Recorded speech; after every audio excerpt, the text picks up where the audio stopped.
जय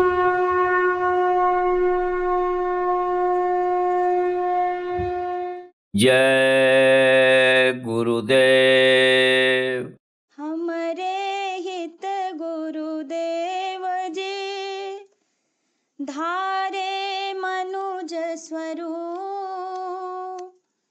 मूरख मन पति आए नहीं भटकी फिरे भव को। यही विधि बीते जन्म बहु नहीं कीन्ही परतीत। कृपा करो अब सतगुरु धारूं भक्ति रे।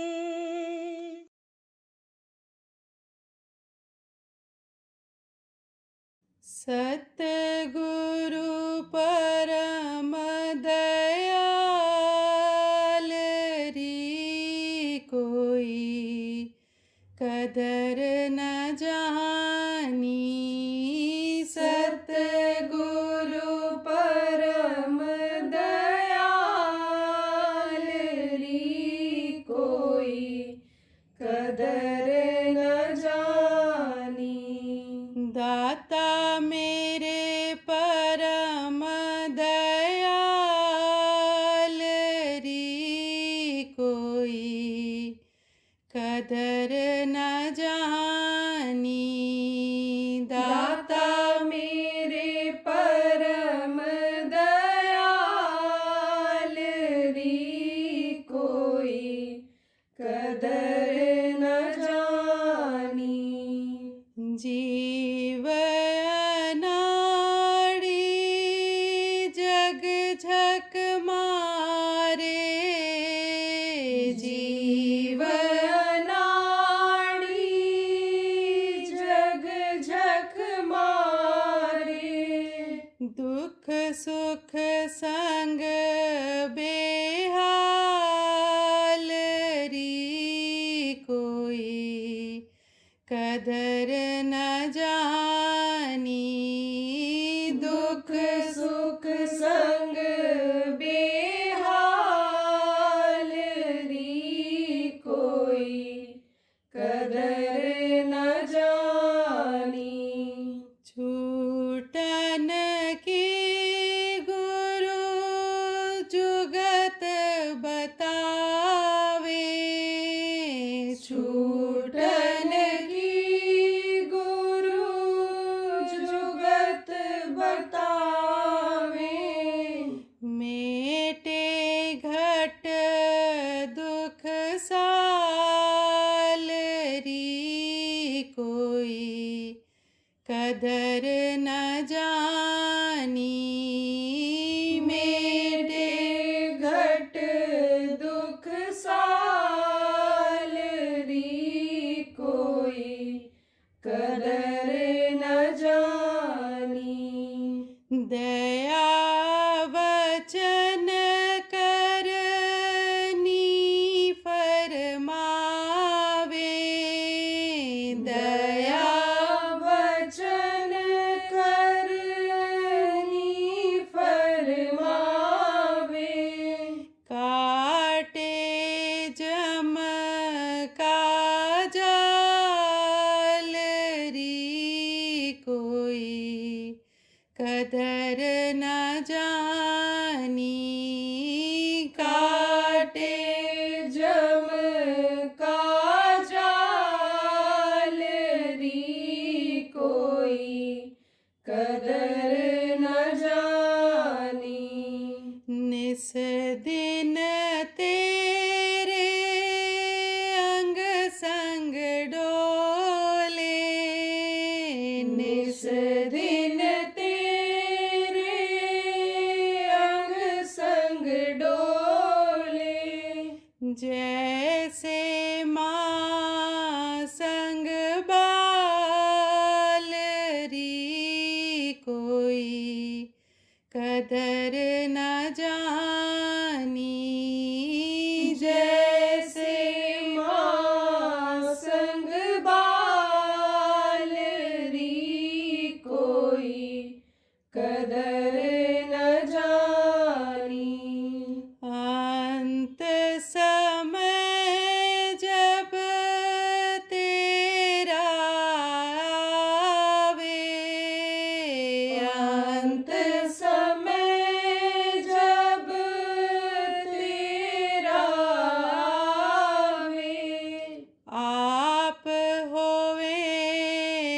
रक्षपाल री कोई कदर न जानी। आप होए रक्षपाल री कोई कदर न जानी। घट तेरे में प्रकट करावे, घट तेरे में प्रकट करावे। अपना रूप विशाल री कोई कदर न जानी। अपना रूप विशाल री कोई कदर न जानी। पकड़ चरण तो निज घर चल दे, पकड़ चरण तू निज घर चल दे।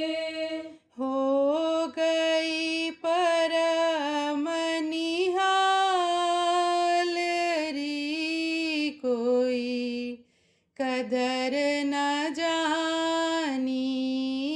हो गई परम निहाल री कोई कदर न जानी।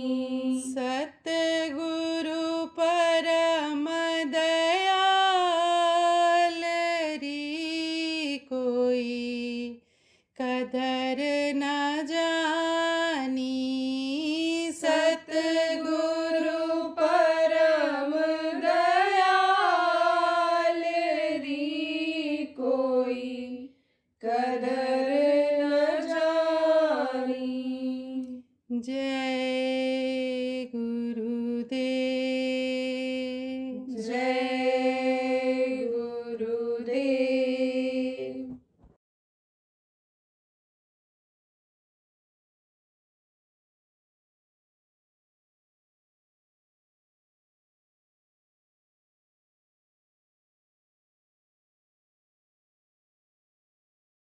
देखो प्रेमियों,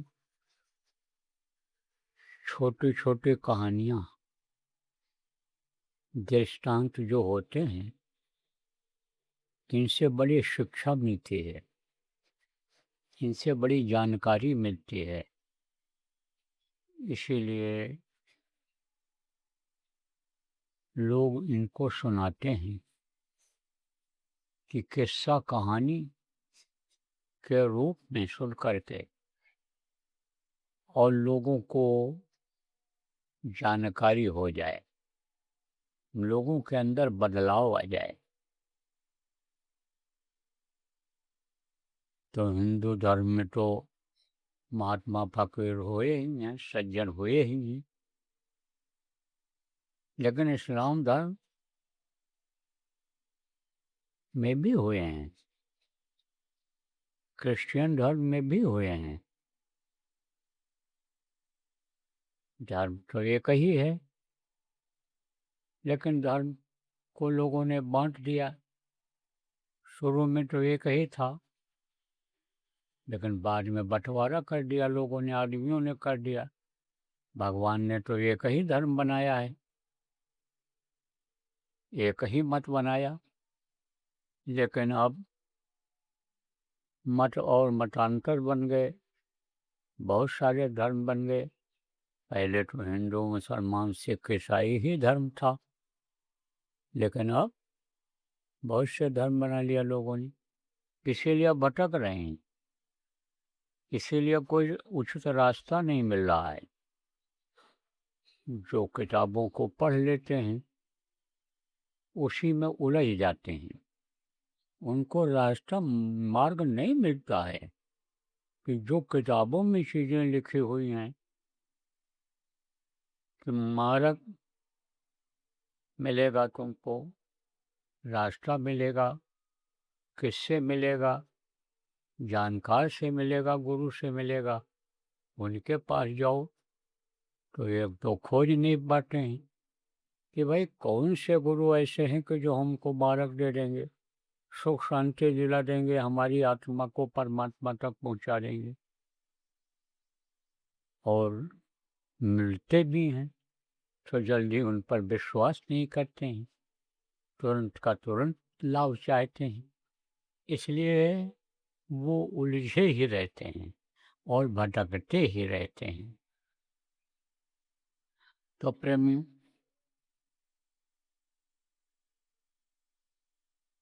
यूसुफ नाम का एक आदमी था, बहुत सुंदर था वो, तंदुरुस्त सुडौल शरीर था। सुडौल शरीर का मतलब क्या होता है कि जैसे ये विश्व सुंदरी नियुक्त करते हैं, उसमें खाली गोरापन ही चेहरा ही नहीं देखते हैं, हाथ पैर उंगलियों की बनावट को देखते हैं। इसके साथ ही साथ दिल दिमाग और बुद्धि भी देखते हैं कि इसके अंदर केवल एक ही गुण है, केवल ये गोरे चेहरे वाला ही है, या इनके अंदर अकल और बुद्धि भी है, ये सब देखते हैं। तो आप ये समझो प्रेमियों कि वो बुद्धिमान था, संस्कार उसके अच्छे थे। किसके? यूसुफ के। हजरत यूसुफ पर पे वो हुए हैं। तो उसका जो भाई था उसके अंदर जलन थी, क्योंकि उतना तेज दिमाग का नहीं था। तो वो यही सोचता था कि कहीं ऐसा न हो कि ये हमसे आगे निकल जाए और हमारा धन संपत्ति का अपने बुद्धि के द्वारा मालिक बन जाए। तो जलन होने लगी उसको। पिता खत्म हो गए थे बचपन में ही, माँ भी नहीं थी, तो केवल वही था, भाई ही बड़ा था वो, उसी के साथ रहता था वो। तो उसने सोचा कि इसको बेच क्यों न दिया जाए। तो उस समय पर सौदागर होते थे। किसके सौदागर? जैसे गाय बैल खरीदते हैं, लोग बेचते हैं, सौदागर होते हैं। जैसे अन्य जानवरों को खरीद करके फिर बेच देते हैं, ऐसे ही क्योंकि उस समय पर गुलामी की प्रथा थी। गुलाम लोग होते थे, गुलाम वंश एक होता था, उसमें उनमें जो पैदा होता था उसको गुलामी ही करनी रहती थी, तो उसको बेच देते थे लोग। और जो रईस लोग थे, अमीर लोग थे, वो खरीद लेते थे, तो जिंदगी भर गुलामी कराते थे। बेगारी, बेगार जानते हो? हैं का माया है जगदीश की, और अपना का है गंवार। ये रुपया पैसा धन दौलत किसका है? जो जगत का ईश है, जिनको काल भगवान ईश्वर कहा गया, वो मालिक हैं। और नाहक करे दगार, दगार का चोर, दगार में कुछ मिलता है? कुछ नहीं मिलता है। फंसे रहते हो इसी में, धन दौलत इकट्ठा करने में, बच्चों के मोह में, परिवार के मोह में फंसे रहते हो। और इसका फल क्या मिलता है? कुछ नहीं मिलता है, सिवाय रोना धोना है, और कुछ नहीं मिलता है। इसमें ऐसी फंसे रहते हो 24 घंटा। धरनी जहनो देखिए तहनो सब बेकार, और दाता केवल सदगुरु देत न माने हार। देने वाले सदगुरु होते हैं, उनको भूल जाते हो। तो प्रेमियों, उस वक्त पर दास प्रथा थी, तो गुलामी करता था वो। कौन गुलामी करता था? यूसुफ। क्योंकि उसको उसके भाई ने सौदागर के हाथ बेच दिया और सौदागर ले गया। देखा सुंदर है, सुडौल है, कुछ भी राजा हुक्म करेगा, नरम गरम काम सब कर लेगा। देखो बच्चों, ऐसा शरीर जो बनाते हो दुबले रहेंगे तो लोग अच्छा समझेंगे, ऐसा शरीर बनाते हो हवा में उड़ जाओ भी तेज आंधी आवे तो एकदम से बिल्कुल दुबले पतले हो जाते हो, लेकिन उसमें कुछ नहीं कर सकते हो। इसलिए स्वास्थ्य पर नौजवानों को ध्यान रखना चाहिए, खान पान चाल चलन सही रखना चाहिए। थोड़ा सा समझाया करो, जो जवान लड़के हो आप, छोटे बच्चों को समझाया करो ताकि ये बुरी आदतों में न फंस जाएं, या अपने शरीर की एनर्जी को ख़त्म न कर दें। तो इन चीज़ों का नौजवानों को ध्यान रखना चाहिए। तो प्रेमियों, बेच दिया उसको, सौदागर ले गया। राजा लोग गुलाम को खरीद लेते थे, गुलामी कराते थे। एक बार पैसा लगा दिया, कहते हैं एक बार पैसा लगा दो फिर आता ही रहेगा, ऐसे ही रुपया दे करके खरीद लाते थे। जब तक जीता था तब तक सेवा करता रहता था वो। तो बादशाह के हाथ बेच दिया। अब वो दिमागी और स्वामी भक्त तो था ही। स्वामी भक्त किसको कहते हैं? कि जिसके अधीन रहो, उसके आदेश का पालन करो। इसीलिए कहा गया स्वामी सर्वभाव छल त्यागी। स्वामी की सेवा करो, गुरु के आदेश का पालन जब करो, तब छल कपट दम पाखंड लोभ लालच लाभ मान को ताक में रख दो, अलग रख दो उसको। एकदम निश्चल भाव से, निर्मल भाव से करोगे तो निर्मल मन जन सो मोहि पावा, मोहि कपट छल छल न भावा। निर्मलता जिसके अंदर रहती है, प्रभु उससे रीझ जाता है, खुश हो जाता है। सेवा करने लगा तो उधर जो है, पहले तो बाहर बाहर सेवा कराया बादशाह ने, फिर अपने राजमहल में बुला लिया उसको।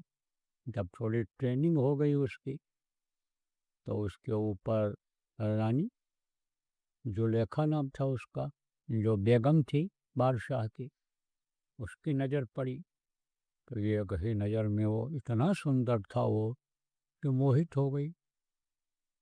मोहित हो गई तो उसने ठान लिया, बुरा विचार अपने अंदर पैदा कर लिया उसके प्रति। अब मौका मिला तो एक दिन ले गई उसको अपने महल में और उसके सामने अपना बुरा विचार प्रकट कर दिया। और अब उसके तो होश उड़ गए। बोले मैं करूं तो क्या करूं? मैं अगर अपने ईमान को छोड़ता हूँ, अपना जो धर्म है वो छोड़ता हूँ। क्या धर्म है? कि भाई अनिसंदेह सेवा करो, सेवक हो तब सेवा करो, तो वो छोड़ता हूँ तो हमको पाप लगेगा। और हम मालिक को भूल करके ये काम कैसे कर सकते हैं? हमारा जो मालिक है, हमारा जो खुदा है, उसको हम कैसे बोल सकते हैं? तो अब बड़े चक्कर में पड़ा। बोला अगर हम इसके साथ कुछ करते हैं तो हमारा ईमान खराब हो जाएगा, हमारा धर्म चला जाएगा।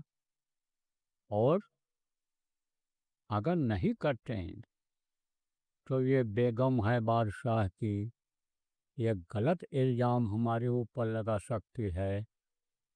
अब यही सोच ही रहा था। अब उसकी हालत तो आपको बताया गया, भयगत सांप छछूंदर जैसी। जैसे छछूंदर को पकड़ लेता है सांप, तो वो ना बाहर उसको छोड़ पाता है ना अंदर निकल पाता है। छोड़ दे तो उसका आँख फोड़ दे, और निकल जाए तो इतनी गर्म होती है, जहरीली होती है कि सांप मर जाए। ऐसे ही गुलाम के सामने समस्या आ गई कि करें तो क्या करें। तब तक वहीं पर एक मूर्ति रखी हुई थी, मूर्ति की वो पूजा करती थी। तो बेगम जो थी उसकी रानी यानी बादशाह की, उसने उसके ऊपर कपड़ा डाल दिया तब यूसुफ ने पूछा कि ये कौन है? तो उसने रानी ने कहा ये मेरे देवता हैं, मैं इनकी पूजा करती हूँ। कहा कपड़ा क्यों डाल दिया? कहा कपड़ा ये डाल दिया, ये कर्म जो हम करने जा रहे हैं उसको ये देख ही नहीं। तब उसने कहा कि पर्दा तो तुमने मूर्ति पर डाल दिया, मूर्ति कुछ नहीं देखेगी, लेकिन हमारा जो खुदा है वो सब देख रहा है। वो तो वहाँ बैठ करके जर्रा जर्रा देख रहा है, हमारे क्रियाकलाप को सब देख रहा है, तो उससे हम कैसे छिप पाएंगे? इसलिए ना बाबा। और भगने की किया कोशिश, तो रानी ने क्या किया, पीछे से कुर्ता पकड़ लिया। तो आज की तरह से टेरिकॉट और पॉलिस्टर जैसे कपड़े मजबूत तो होते नहीं थे, वो पतला कपड़ा का कुर्ता पहने हुए था, और वो भी पुराना था। पुराना कपड़ा कमज़ोर हो जाता है, पुरानी चीज़ें, हर चीज़ें कमज़ोर हो जाती हैं। तो बस फट गया वो कुर्ता पीछे से, और लेकिन वो भाग गया, भाग गया। अब जब सुबह हुआ तब रानी ने कहा भाई हमारा यह पोल न खुल जाए। अब रानी की भी हालत खराब, सोची कि क्या करें, करें तो क्या करें। नौकर तो बहुत अच्छा है, बहुत सेवादार वफादार है, लेकिन हमारे ऊपर न कोई इल्ज़ाम आ जाए, इसलिए शिकायत कर दिया। दूसरी बात, उसकी हविश नहीं पूरी हुई तो उसको बहुत गुस्सा था। तो बादशाह से सुबह होते ही शिकायत किया, कहा इसकी बुरी नीयत हमारे ऊपर रही, ये बदमाश है, इसने हमको छुआ है, और फिर मैंने जब इसको मारा तब ये भागा, इसका कुर्ता फटा हुआ है, आप यकीन कर लीजिए, देख लीजिए, इसको फांसी लगा दीजिए, फांसी पर चढ़वा दीजिए। अब बादशाह सोचने लगा कि रानी की बात मान, बादशाह लोग या जज लोग तुरंत फैसला नहीं करते हैं, अब भी नहीं करते हैं। वो सोचते हैं, विचारते हैं, और फिर देखो फैसला को सुरक्षित कर देते हैं। बहस सुन करके फिर उस पर विचार करते हैं, सोचते हैं कि असलियत इसमें क्या है, उस हिसाब से वो निर्णय लेते हैं। जो अच्छे जज होते हैं उनको अपनी लेखनी बेचनी रहती नहीं है कि जजमेंट के बदले कुछ हमको मिल जाए, उनको तो न्याय करना रहता है। वो तो उस कुर्सी की मर्यादा रखते हैं, इसीलिए वो न्यायमूर्ति कहे जाते हैं। इसीलिए वो जैसे पहले 5 लोग होते थे, पंचायत में 5 लोग बैठते थे, तो वो पंच परमेश्वर कहलाते थे। लेकिन न्याय है, न्याय अगर न होता, अब ये जरूर है कि न्याय और सुरक्षा जो जिनके हाथ में रहती है, उसको अगर ये मजबूत करें और सोच विचार करके करें, लोगों से राय मिला के करें, और राय अगर न मिल पावे तो किसी जानकार साधु महात्मा से पूछ लें, त्यागी से पूछ लें, 1 से नहीं 2 से 4 से पूछ लें, और जो उनको उचित लगे उस हिसाब से करें, तो अभी व्यवस्था सही हो जाए, और नहीं तो ये समस्या बढ़ती चली जाएगी। कहते करो उपाय, कितना उपाय करेंगे, लेकिन ये चीज़ नहीं जा सकती है। न सब सुरक्षित हो सकते हैं, न सबको न्याय मिल सकता है, और रोटी रोजी की भी समस्या आगे आ सकती है। तो अब आप ये समझो प्रेमी कि वह धर्म संकट में पड़ गया बादशाह, कि किसकी बात माने। एक तो वफादार या नौकर, जो भी कहा गया बखूबी इसने निभाया, अपने बुद्धि का परिचय दिया, तो अक्लमंद होते थे राजा बादशाह लोग। तो उसने जल्दी निर्णय नहीं लिया, कहा दरियाफ्त करेंगे।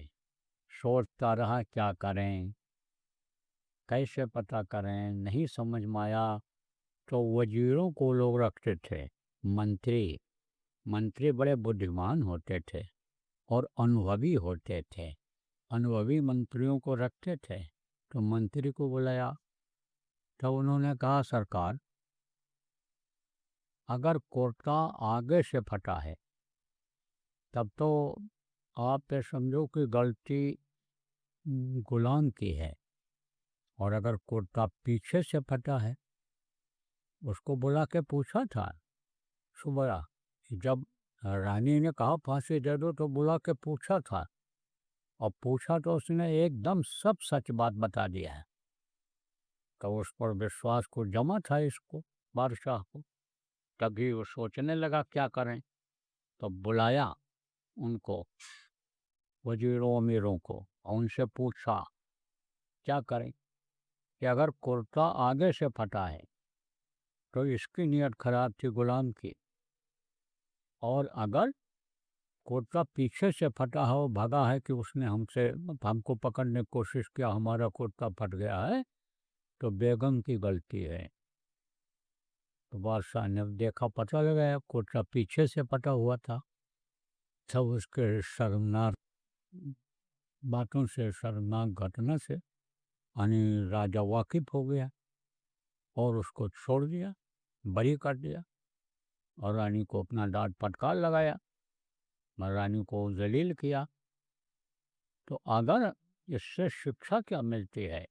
शिक्षा ये मिलती है कि अगर हम लोग ये सोचें कि हमारा वो परमात्मा जिसको हम याद करते हैं और जिसने ये सब कुछ खिलकत बनाया है, जिसके अधीन ये सारी खिलकत है, जिसकी वजह से हमको हवा मिल रहा है, पानी मिल रहा है, ज़मीन पर चलने को मिल रहा है, स्वस्थ रहने को मिल रहा है, खाने को मिल रहा है, घूमने को मिल रहा है, जिसकी वजह से वो सब जगह है, सब जगह मौजूद है।